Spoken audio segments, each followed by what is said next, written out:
Welcome, everybody. I'm Matthew Goldstein, the Chancellor of the City University of New York. It's wonderful to see the crowd here today. Thank you all for coming, and we're delighted to listen to our great governor in just a moment.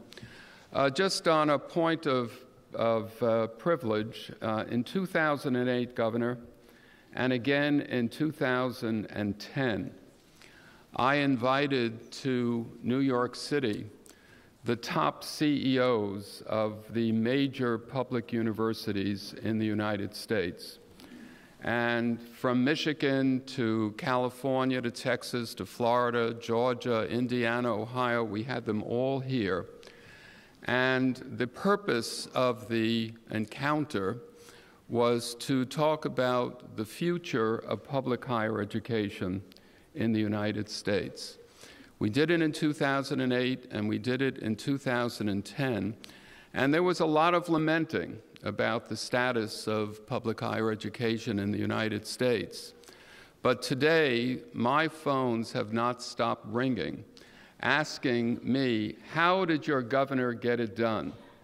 Governor, we are the envy of people around the United States, because for the first time, and I've been lobbying for this for a good 10 years, we have stability in both SUNY and CUNY as a result of the legislation that you, Mr. Governor, supported and got done for public higher education. We thank you dearly for that.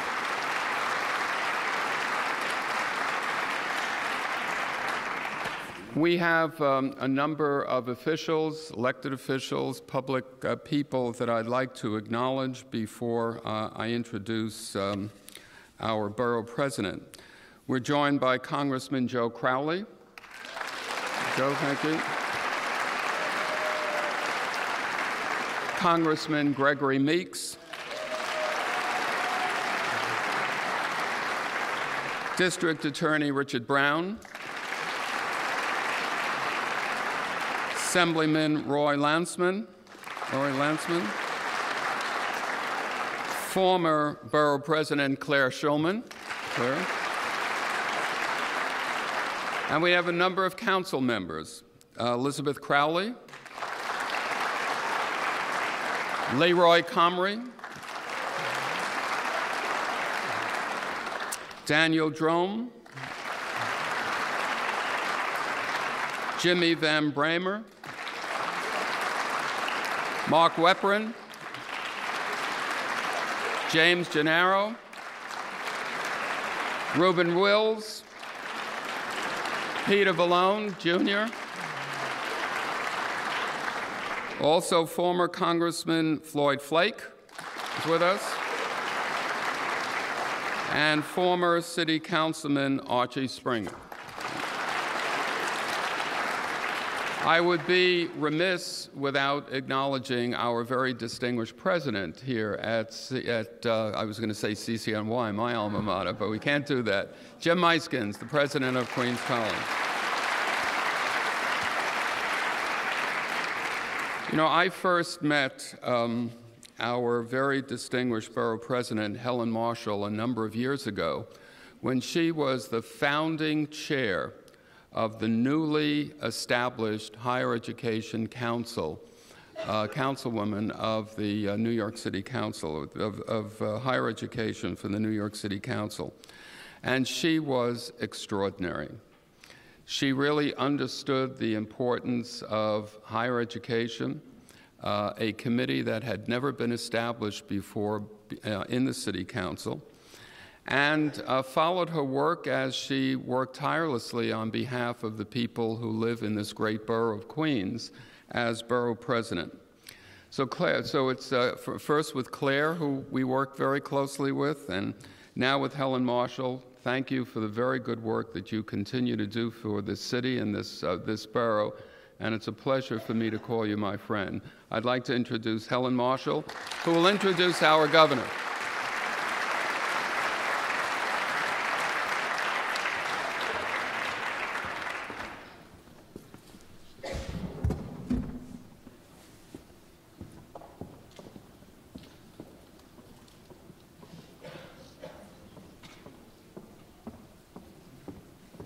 Good morning, Queens.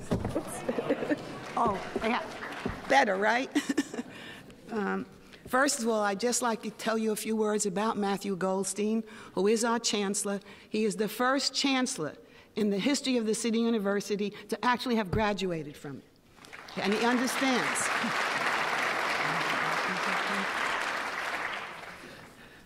I am Helen Marshall, the Queensborough president. I think everybody knows that. We are extremely honored to welcome Governor Cuomo back to his native Queens. We are very proud of him. In fact, people often ask me why I think the governor is doing so well. Some say it's strong leadership. Some say it's his ability to cross party lines. But seeing all other elected officials from Queens here with us today, I think there is something in the water. Everybody's good, okay? I've served in the state legislature and in the city council, and I see people working to make the city a much better place, okay? And a lot of it is witnessed all around, okay? I've had the distinct pleasure of working with Governor Cuomo this year and when he was Attorney General.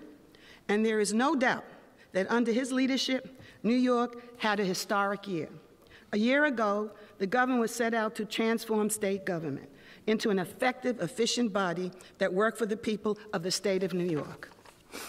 He got it done. And he did it with bipartisan support, working side by side with both houses of the New York legislature. With Governor Cuomo at the helm, New York State government was able to pass an on-time budget, big accomplishment, that closed, yes, that closed a $10 billion deficit, enact a property tax tax cap, and pass marriage equality, and rewrite the New York State tax code. I want to repeat that, and to rewrite this New York State tax code, very important. In this year's State of the State and budget presentations, the governor put forth bold proposals that reorganize government to maximize efficiency while practicing fiscal discipline by reining in spending. And we all have to tighten our belts when we don't have enough money. We got to live with what we have and try to make it better. And thanks to the measures from last year's budget, the governor's agenda will transform the way in which we spend. We can now begin to focus on the much-needed reforms that will reinvent government and make it more effective for New Yorkers. In addition, the governor's executive budget closed with a $2 billion deficit with no new taxes or fees, because New York families and businesses cannot bear the burden any longer. Governor Cuomo has restored the sense of pride and credibility for the New York State government. I was there in Albany, in the convention center. He spoke wisdom. He spoke of his experience. He spoke of his experience with government, particularly state government. And I think, you know, his dad and I went to Albany together. He became governor and I became an assemblyman. But we always knew Andrew was there, listening and learning and even helping his father with government. So he comes to us with all of this rich knowledge, and he's very comfortable with it. And that every seat in that convention center was filled, and I don't know how many times we clapped. But one of the things he did, he had all the first responders. He had a whole section of them. I know that they all wanted to get credit. Well, not only credit, but some of them have illnesses that need to be done. But he brought them all there. And I think that was the first time they had such a public appearance before all of us. It was, Governor, that was such a nice thing for you to do. Okay.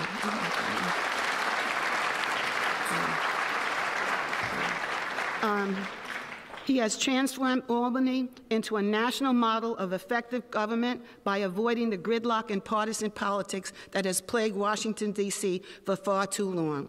I thank the governor for bringing his message of reform home to his home in Queens.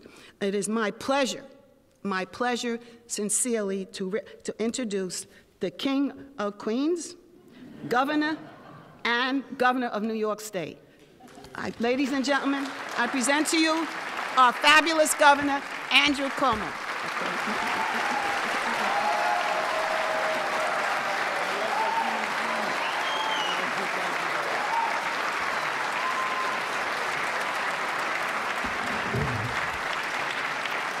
Thank you.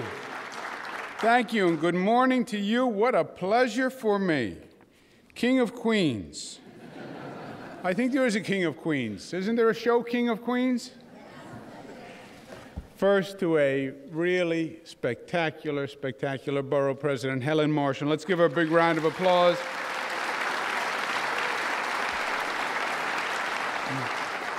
I am a Queens boy through and through. I spent 8 years in Washington, D.C. during the Clinton administration. At that time, it was all across the country. Worked in states, literally every state all across the country. And invariably, someone would come up to me when I was out there and they would say, boy, you have a real New York accent, don't you?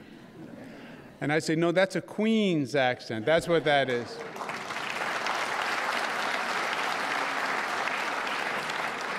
Grew up in Hollis, had an apartment, my first apartment in Sunnyside. I had a house in Douglaston. And Queens has it all. It really does. What a great place to grow up. What a great place to learn. It's everything in one borough. It's all the ethnicities, all the flavors, all the neighborhoods, all the entire mosaic of this country is in Queens. And it really brings the sense of community alive. We are a community. And it's great to be at Queens College, which is doing great work. All the accolades you're getting, you deserve. And let's give Queens College a round of applause.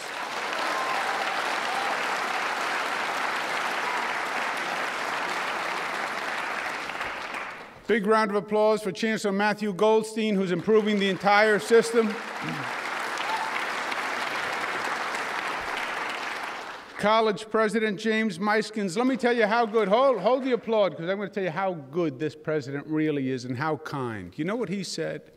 Any student who is here today and cared enough to show up for this lecture is going to receive extra credit in their grades. How nice. President Meiskens, let's give him a round of applause.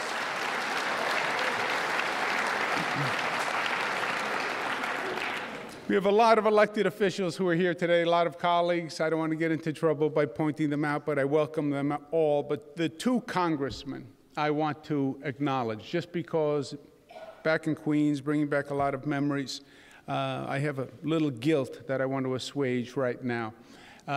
Joe Crowley and Greg Meeks are peers of mine, they're friends of mine. For many years, we played a lot of basketball together. All those games, I never let them win once. And I feel bad about it today, so let's acknowledge Congressman Joe Crowley and Congressman Greg Meeks.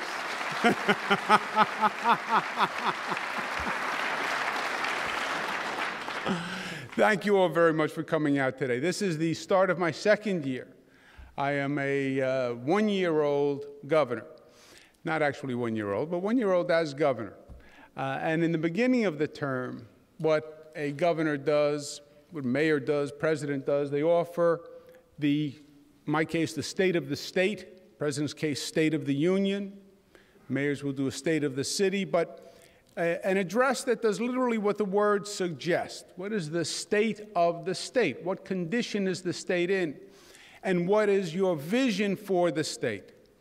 A few days later or a few weeks later, you then offer your budget for the year, which is the implementation plan for the vision. So state of the state is the vision, the budget is then the implementation plan, and this really charts the course. And the state of the state looks back at last year and what you've done, what you didn't do, and looks forward. I've just gone through that, and I presented my state of the state and the budget in Albany, and now I want to present my budget to the people of the state of New York, because I work for you at the end of the day. You elected me, you hired me, you pay me. I'm responsive to you, and I want you to understand what the plans are and to get your ideas and your thoughts. Quickly on last year, when we took over, we said the state was at a crossroads.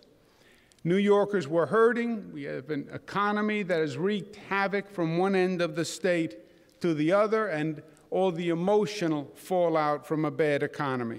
At the same time, you had a government that was filled with scandal, it was ineffective, it was rife with partisanship. We had a $10 billion fiscal deficit, which was the largest in history and was seemingly insurmountable.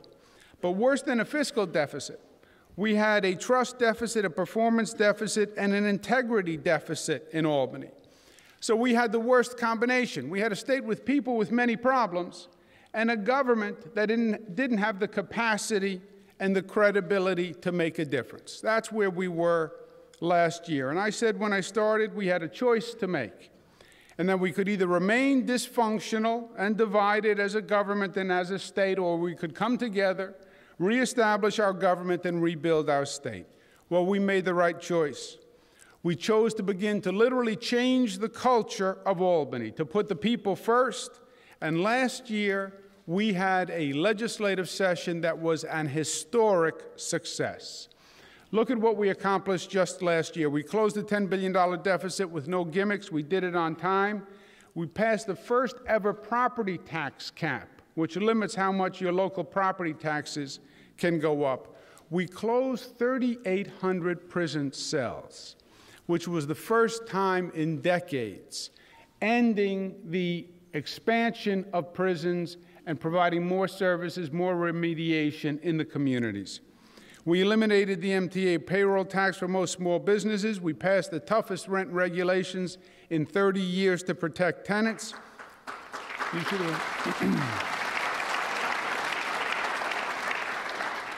We launched a New York Open for Business campaign to start bringing businesses back to New York. We passed an affordable energy policy. We provided desperately needed flood relief. You didn't feel it down here, but we had upstate communities that were devastated by the flooding. And we passed ethics reform to restore trust in Albany. And we attacked chronic high unemployment among inner-city disadvantaged youth with the first ever jobs program that was targeted for inner-city, primarily minority youth who've had a long-term unemployment problem.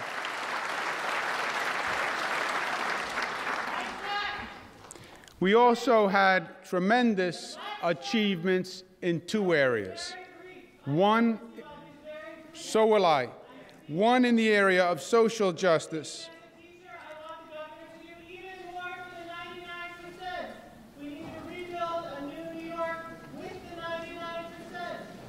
Okay. Can we do this? All right, ma'am, how about you let me finish, and then I'll give you a turn, okay? All right, thank you very much. Thank you very much. We made history in the area of social justice. We led the nation when we passed marriage equality for all New Yorkers.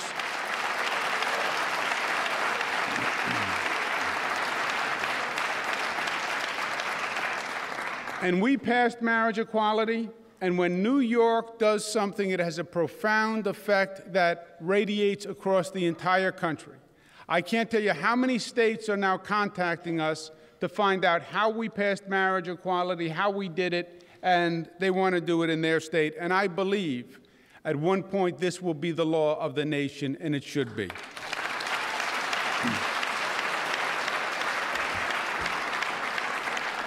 But we didn't stop there. We then turned to the tax code, which is unfair in the state of New York. Our tax code for many, many years, whether you made $20,000 per year or $20 million, you paid the same tax rate.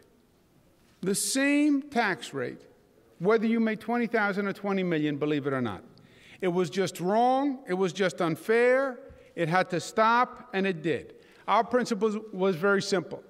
The more you make, the higher the rate you pay. The rate should go up as your income goes up. We did that, and we also passed a law that gives the middle class the lowest tax rate that they have paid in 58 years, believe it or not.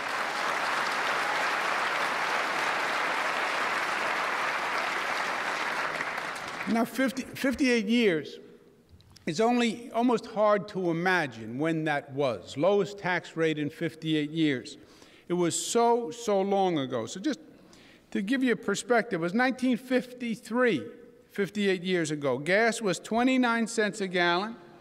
Last time taxes were this slow. Elvis Presley was just registering for the draft. Jackie Robinson was playing second base for the Dodgers. First Corvette was created, very important. I was just a twinkle in my father's eye, and he already had plans for me, my father. 2011 was a great year in terms of success for the state, and we did make a lot of progress, as the borough president pointed out. We got many things done, but the truth is also we've only scratched the surface, and we've only just begun, and now is the time to really get the state to work building a new New York. We have big problems in the state, big problems in the country, require big solutions. And we put forth a three-part plan. First is an economic development blueprint. Second, changes for the state government to actually make it work. And third, a New York vision to keep our future a progressive future.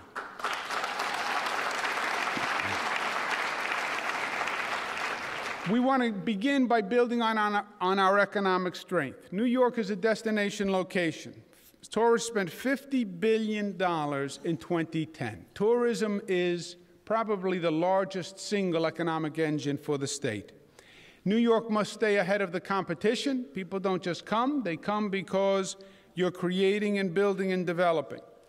Convention centers are a very big tool in economic development. People come to convention centers. They bring shows. They bring tourists.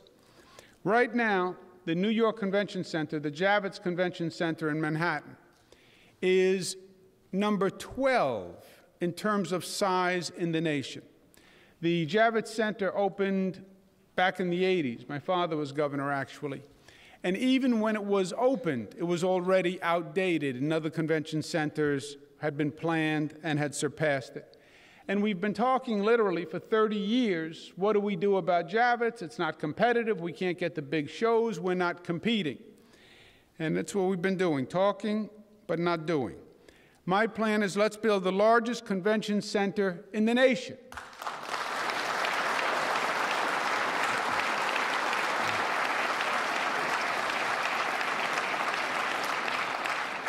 And then we'd have to pick a location for the largest convention center in the nation. And then we can get a little parochial, and I say, let's build it in Queens.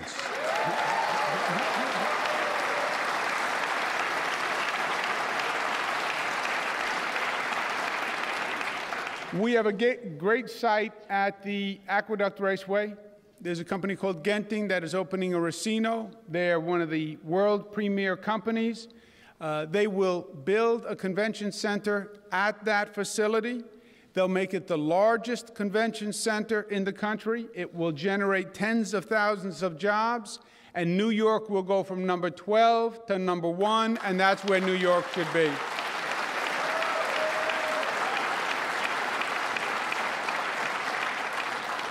Last year, we got serious about economic development all across the state, and we're going forward on a two-pronged agenda. First, a macro top-down strategy that we call New York Open for Business, that redesigns the state government, redesigns the services, promotes the state for business. But secondly, a micro strategy that realizes there's no one economy in the state.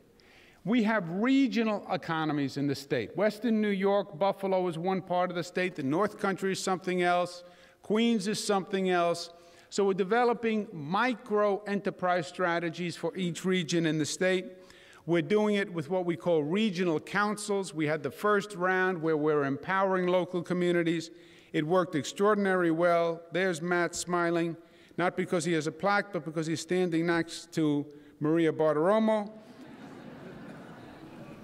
New York won there was a $200 million first round. We want to come back and have a second round to generate more activity. One of the other, I think, great opportunities for the state is in the area of casino gaming. When it comes to casino gaming, it's time we confronted reality. And here are the facts. The state constitution prohibits the state from opening casinos, opens the state from being in the gambling business. So what the state has done is the state has gone into the racino business. What is a racino? A racino is a casino with an R. That's what you do when you can't technically be in the casino business. Racinos use electronic machines. as opposed to a person at a table. But these electronic machines do everything you can do in a casino. You can play baccarat, you can do blackjack, you can do everything you can do in a casino. It's just on an electronic machine. Also, our state constitution says we can't have gambling. That doesn't apply to Native American tribes because their land is outside. So what we now have in the state of New York, when you put the two together, we have tribal casinos, especially in upstate New York, and we have racino facilities all over the state. As a matter of fact, we have 29,000 gambling machines, more than Atlantic City. But we still deal with this false illusion that we're not in the gaming business because we don't have casinos. You're in the gaming business. You have more gaming machines than Atlantic City. Not acknowledging, not regulating it is only causing problems for the state. I say let's confront the reality. We're in the gaming business, but then let's do it right. There are revenues to make that we are not now making. There are things we should be doing to protect people, because once you bring in gaming interests, you want to make sure they're honest and there's integrity. And we should have a state regulatory structure that makes sure we're protecting people and we're dealing with honorable companies. Let's amend the state constitution. Let's acknowledge that we're in the casino business. Let's do it right. Let's make the revenue, and let's keep it in this state.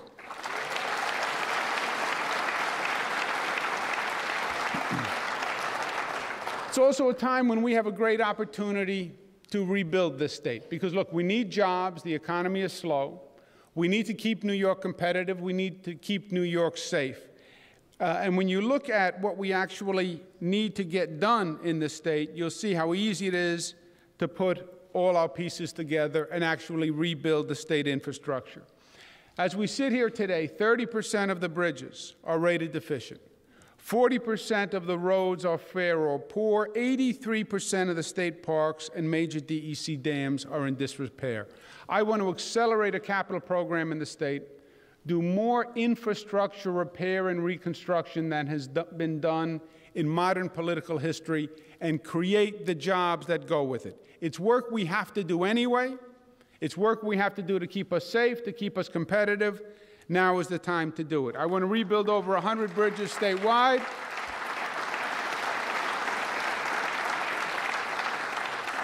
Repair more than 2,000 miles of roads.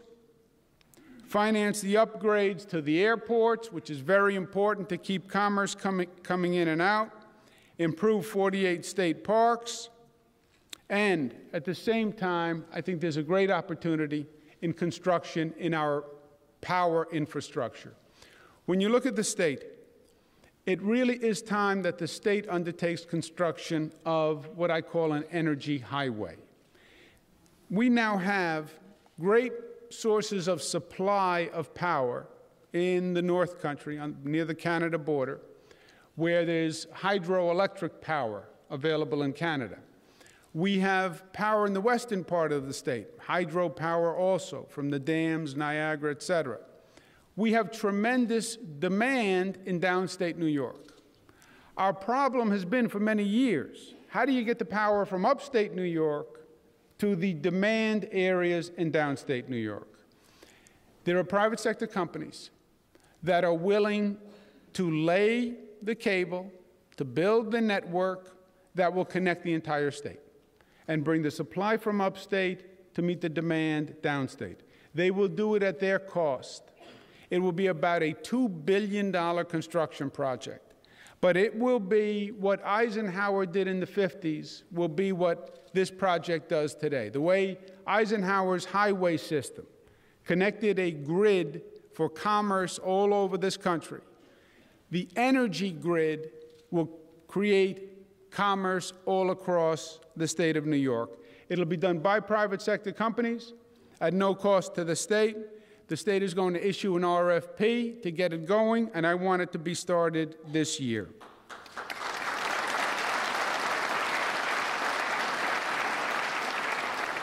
When you add up all those projects, it's roughly $25 billion in economic activity that will create tens of thousands of jobs across the state and literally building a new New York for the next generation. Part two is getting a government that works for today and meets our needs for today. We have to begin by changing the focus and focusing on priority areas, and the priority area for government, in my opinion, is public education. I believe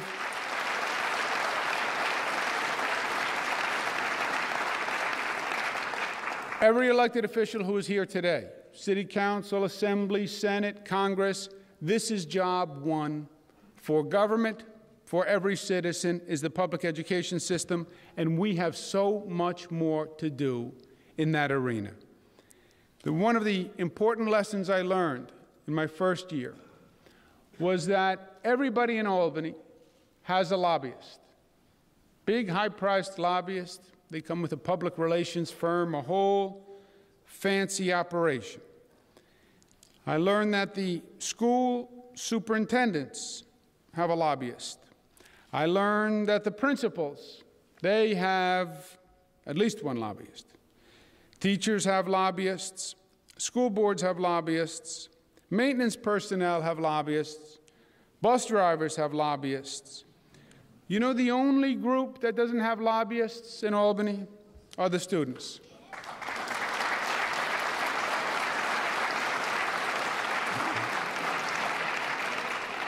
So this year, I'm going to take a second job. I'm going to be governor of New York. I'm also going to be the students' lobbyist for New York.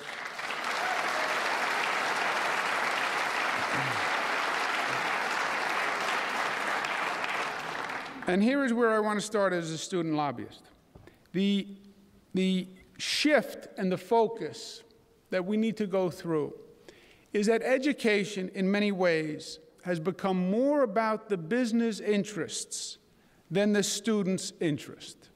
It's almost that simple.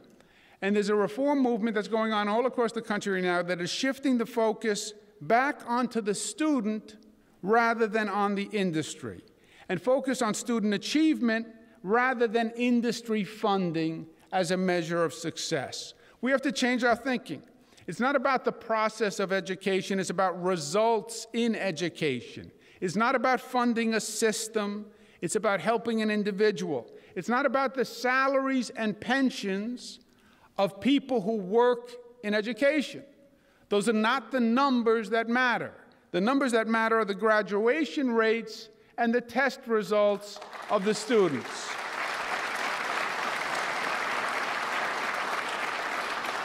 And it's not about perpetuating a bureaucracy, it's about helping a student to achieve. Now, President Obama, Secretary Duncan, Education Secretary, they get it. 2010, the federal government starts a program called Race to the Top. The Race to the Top program was revolutionary. And what it said was, you could qualify for federal money, but your system had to have teacher evaluations. Why? Because the evaluation is what starts this shift. The evaluation says, we need to know what's working and what the performance level is in our schools. By classroom, by school, by teacher, what's working, what's not. What teacher strategies are working, what teacher strategies are not.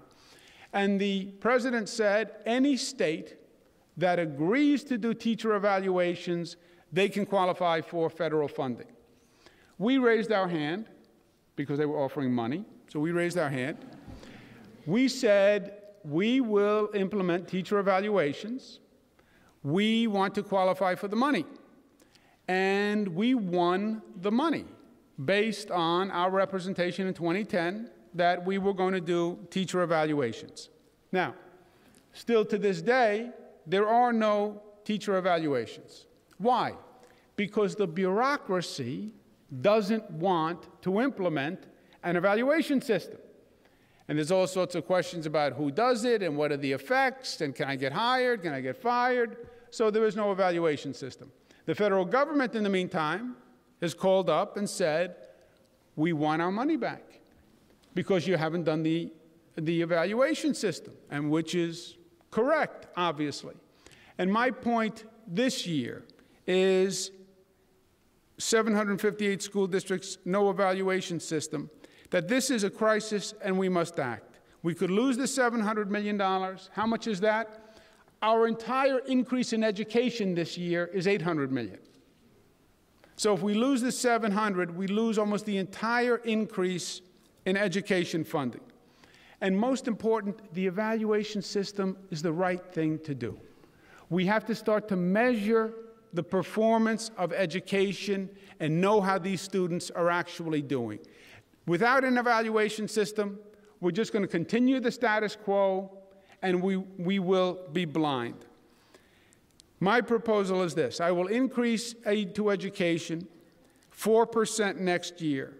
But if a school district has not put the evaluation system in place, they will not qualify for the additional funding, period.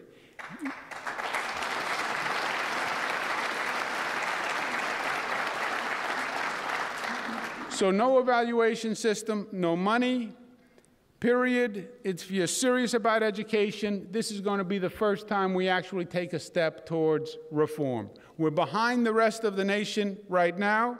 This year, we're going to catch up in education. Part 3, New York's vision for a progressive future. We want to expand the DNA data bank. This is actually a very interesting issue. You know, when you watch these shows on TV, CSI, with all the new technology, this is the genetic fingerprint. This is DNA, and from DNA, you can track a person literally over decades. We now collect DNA from a number of crimes, but not all crimes. We want to expand the DNA database by collecting DNA after any crime is committed. Why? Because DNA is the most powerful tool to prove guilt or innocence. Many people have been convicted on DNA evidence. Many people have been exonerated by DNA evidence. It is the single most important tool we have for getting to the truth. And what the criminal justice system is all about is getting to the truth. You're innocent or you're guilty, and we just want to make sure we don't make mistakes. DNA is a powerful, powerful tool in that regard. We collect it for half the crimes now. We should collect it for all the crimes. New York would be the first state in the nation to do it, and we should lead the way once again, and we should do it this year.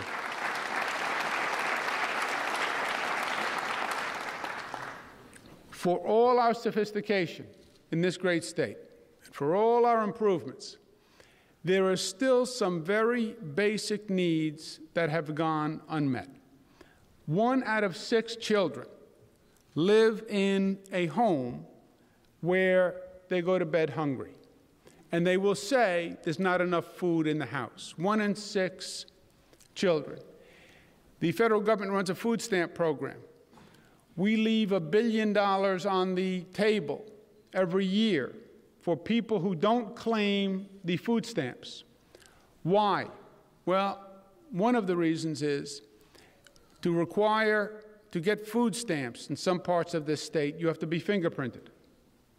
And many people find fingerprinting intrusive and frightening and just unknown and threatening.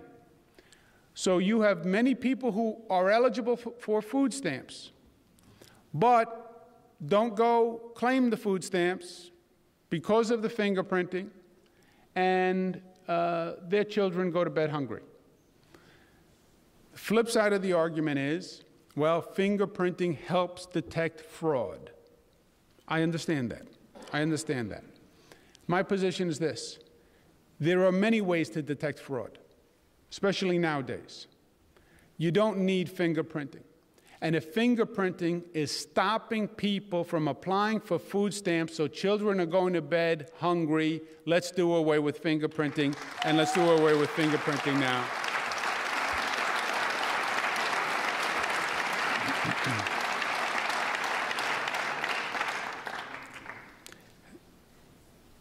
Let's make sure no child goes to bed hungry in New York. My last point is this. This is dramatic change for the state of New York.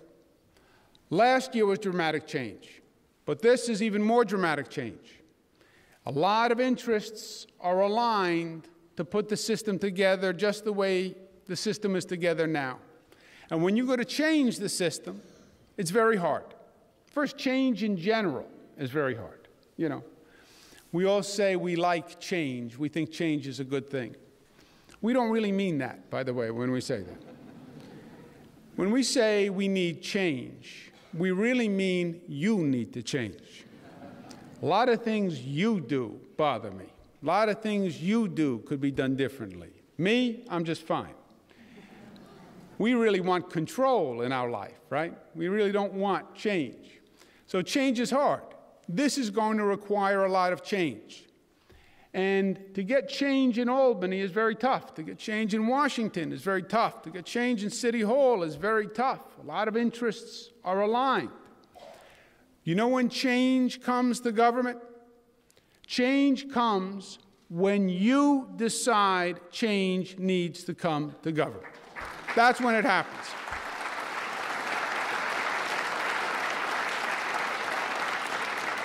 Change comes when the people demand change, period. It is that simple. Why am I here today? To present these issues to you, because it is up to you.